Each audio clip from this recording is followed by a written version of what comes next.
嘿，已經一段時間冇見大家啦，好耐冇見。我咧染咗個粉紅色嘅頭髮，大家覺得好唔好睇咧？咁其實咧前排咧我染咗個金色嘅頭髮㗎，但係好可惜咧前排就冇點拍 YouTube 啦，太懶啦，所以咧你哋睇唔到我金色頭髮。但係咧 IG 上面都會有相嘅。咁而我呢次個粉紅色頭咧冇啊，諗住人一世物一世咁，咩顏色都試下就玩下。我其實從來都冇試過咧染啲咁誇張嘅頭髮㗎，仲要而家係短頭髮添，長期好似笠咗一個假髮喺個頭度咁，出到街係勁多人望住啦。我唔知係咪自己錯覺啦，跟住令到我咧長期有個社死嘅狀態。因為其實比出我見到人哋個頭染到萬綠色咧，其實我都會八卦走去望下㗎，所以咁樣走出街硬係覺得有啲唔自在。今次咧見到我個背景其實都唔同咗㗎，我今次咧就嚟咗我自己嘅花藝工作室去砌高達啦，準備。咁點解我會嚟呢度而唔係揀喺自己屋企砌咧？因為屋企個環境其實真係太舒服啦，令到我砌高達個效率其實都係比較慢嘅。可能我得閒咧又會飲下嘢食下嘢咁行嚟行去咁樣先砌好。咁如果咧翻嚟一個工作環境啦，叫做有張工作台，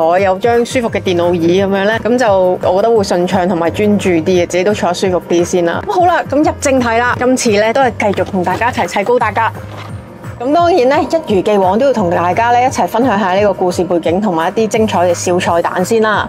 咁咧呢個故事咧 G-Crux 咧係以最經典啦 UC 宇宙世紀作為基礎嘅平衡世界嘅故事嚟嘅。咁你哋大家有冇曾經去幻想過，如果咧馬莎當初咧係成功喺 Side7嗰度咧搶走咗聯邦軍嘅高達，而最後唔係阿寶坐上去嘅話，到底最後嘅結局係會發展成點呢？喺原本嘅機動戰士高達裏邊咧，地球聯邦同埋自護公國咧係打咗一場1年戰爭㗎，但喺 G-Crux 呢個平衡宇宙裏邊咧，最後嘅結局係自護贏咗㗎。而今次嘅女主角咧，佢就叫做馬秋啦。咁佢本身咧都係一個好普通、好平凡嘅女高中生嚟嘅啫。喺一次意外裏邊咧，佢就坐上咗一個神秘嘅機體啊，咁就係呢個 G-Crux 高達啦。佢就啟動埋呢個超強嘅精神感應裝置啊。從此之後咧，佢就捲入咗自護公國嘅權力鬥爭啦，同埋尋找馬莎嘅大冒險。成個故事咧，其實充滿咗好多經典同埋創新喺裏邊㗎。對於老粉絲嚟講咧，佢絕對係一種回憶殺啦。咁而今次咧，好多人都睇完 G-Crux 之後咧，就話佢充滿咗呢個福音戰士味啦。講得冇錯啊，因為咧佢嘅製作團隊咧，的確係咧新世紀福音戰士嘅班底嚟嘅。所以好多嘅畫面咧都係向緊福音戰士去致敬㗎，而好多嘅顏色啊設計上面咧都係非常之相似。嗱，其次咧俾人討論得最多嘅咧就係咧，大家會覺得咧 G-Crux 個機體裏邊咧係疑似有啲牙齒咁嘅東西㗎。咁其實咧喺 EVA 嘅初號機咧一樣都係有牙齒，咁會唔會其實係暗示緊呢個機體之後佢可能係會暴走咧？仲有啲網民咧係揣測咧 G-Crux 呢個機體裏邊咧其實係住咗阿寶嘅靈魂喺裏邊。阿寶嘅靈魂喺裏邊，咁啊真係鬼混啲 friend。而家係農曆7月啦，咁我就唔諗呢方面嘅嘢啦。估唔到高達都可以賴埋呢啲嘢嚟講。好啦，開始砌。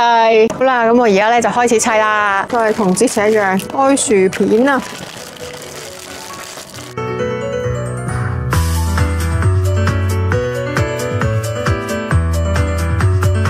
Adam 老師咧，其實之前教我嘅嘢真係講得好啱啦。佢話咧，只要呢啲水口位咧剪得好嘅話咧，基本上咧係可以減少好多工序，之後就可以打磨少啲。即係最重要係把鉗買得好，剪得夠乾淨。有啲好奇咧，我睇下今次砌呢一盒係俾幾多歲小朋友以上砌嘅先？佢話係今次係8歲以上就可以砌呢一盒啦，所以我係唔應該覺得佢難㗎。如果我覺得佢難嘅話，我嘅智商就真係係咯。但係我自己覺得咧，其實砌高達啦，同埋砌模型真係好考驗耐性咯。因為我自己本身咧都出名係一個冇乜耐性嘅人嚟嘅。我就算以前做紋身，對我嚟講最大障礙都係我嘅耐性好差啦。個人係比較急躁啲嘅，即係好想啲嘢快啲去到個結局嗰度，好想快啲搞掂，好想個效率高啲。但係可能就係咁樣會令到啲細節嘅嘢做得唔夠好。而我覺得砌高達係真係幾訓練自己耐性，要有個好平靜嘅內心先可以做好。上次咧 Adam 老師教我咧剪完嗰啲水口位咧，佢話咧就要揾啲指甲去 feel 下佢啦，就去刮下佢，但係咪有啲瑕疵啦？但係好老實講咧，其實我自己對件作品嘅個人要求真係未高到咁，可能我都仲係一個新手小白組啦。即係我嘅要求咧，自己嘅要求咧就係我肉眼呢個距離啦，其實好近嘅咋，我見唔到瑕疵呢，咁我自己就收貨噶啦。咁當然老師佢嘅要求係一定高啲啦，始終佢真係一個專業嘅模型高手，所以我諗如果呢件嘢俾佢驗收嘅話，佢應該都會仲會睇到好多瑕疵出嚟。就好似上次上堂嘅時候咁呢，我自己睇唔到瑕疵噶，真係我係咁用啲指甲，我自己係咁刮呢，我都唔覺得係有瑕疵，但係佢睇到呢個都係我覺得真係好犀利。佢俾我嘅感覺有少少似我以前跟我紋身師傅嗰種感覺，嗰種對精細嘅要求啊，真係好高。而上次學到嘅呢，就係要真係用少少陰力去捉住隻鉗，然後拍實個零件嚟砌。我覺得呢個係有啲得着嘅，係真係會令到剪出嚟嘅零件係真係乾淨好多。嗰度陰力都好緊要，除咗個鉗之外。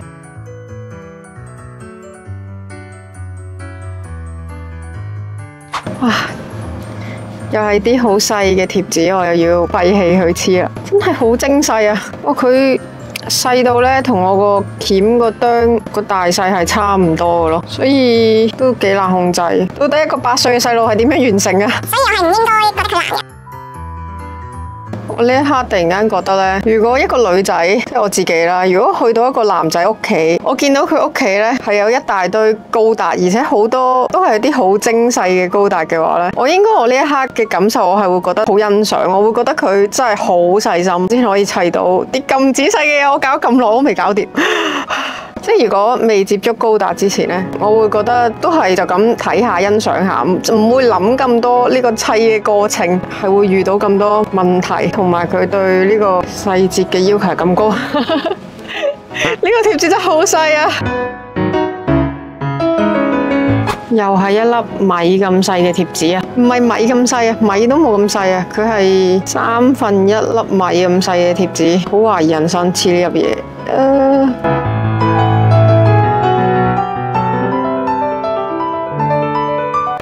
我之前咧有諗過一樣嘢，就係點解砌高達咧，即係一開始嘅時候啦，點解砌高達黐張貼紙，我哋都要用一個鉗，用一個咁尖嘅鉗去黐貼紙咧？後來先發現真係有呢個必要性噶咯，因為你攞張貼紙出嚟嘅時候，如果我就咁用我女仔手指啦，就算女仔手指都好啦，我撩起張貼紙，佢可能已經會巢咗咯。同埋如果唔用鉗，基本上係我嘅手指已經遮住咗要黐貼紙嗰個位，就係咁精細。對唔住啊，上校，我唔係安慰你啊。不過我諗你一定可以搞掂佢嘅。1 hour later。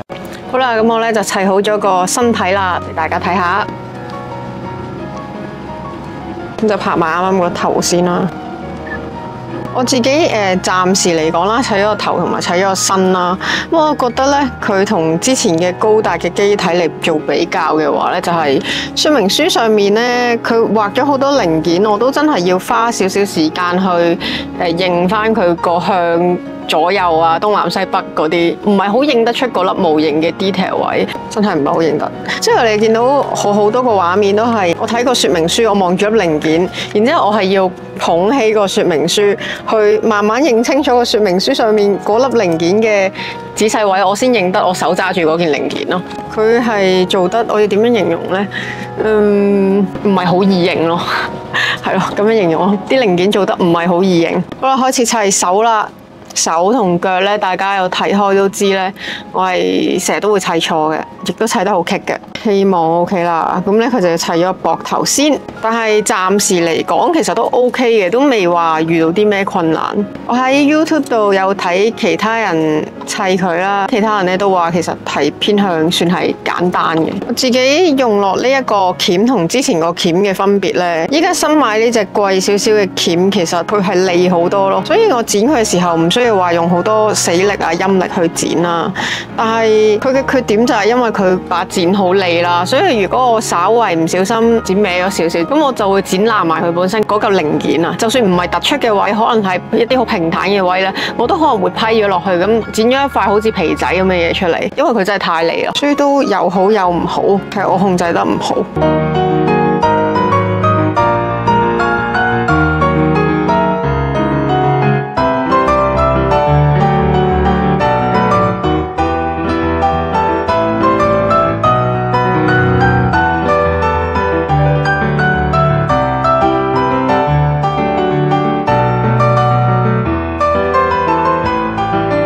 我翻嚟啊！大家應該好驚訝咧，就係我突然間砌高達 ，bring 一聲變咗個長頭髮。因為咧，我而家呢條片咧其實係補拍嘅，因為我自己就大頭蝦啦，我竟然校咗部相機做慢倍速啦，兼且咧個咪咧好似係收得唔好，搞到咧後半段嗰條片，第日砌嗰條片咧係冇得救㗎。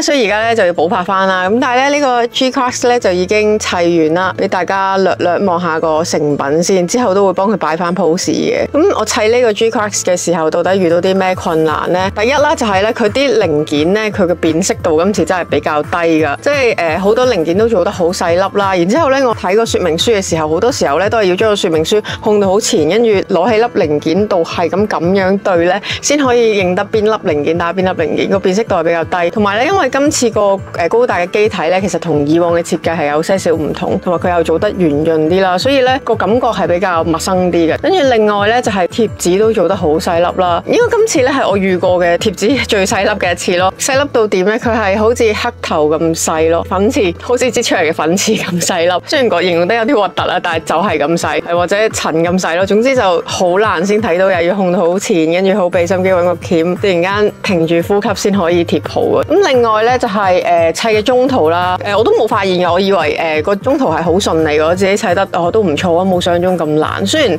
然個過程係慢啲嘅，因為全部零件都好細粒，要慢慢睇、慢慢揾咁樣啦。但係砌完之後，跟住我好自豪咁 show 俾大家睇一次啦，亦都好開心咁喺個 IG Story 度影咗張相做個速報啦。但係咧，我發現咧自己係砌錯咗，好彩我最後都 check 多次自己有冇將啲手腳啊嗰啲調轉，因為成日我都犯呢個錯。咁最後砌好嘅時候發現，我將左手同右手又係撈亂咗，又係左右調轉咗，淨係個小手臂嗰個位錯咗。好彩我有 check 一次啫，今次就係就係知道自己太大頭蝦啦。咁大致上咧其實都順利嘅，同埋中途都係跌咗粒貼紙，都諗住算啦，博大霧好細粒嘅啫，諗住算啦，少一條貼紙唔覺嘅。咁但係好彩咧，最後再掀下說明書咧，就見到黐咗喺度，咁就揾得翻。大致上都順利嘅，耶！多謝你哋睇到最後啊！如果你哋睇到最後嘅話咧，我係勁開心啦，勁感恩啦！多謝你哋繼續睇我砌高達，記得你喺下邊幫我留言啦、share 要 like 呢條片，多謝你哋嘅支持，我哋下次見啦，拜拜。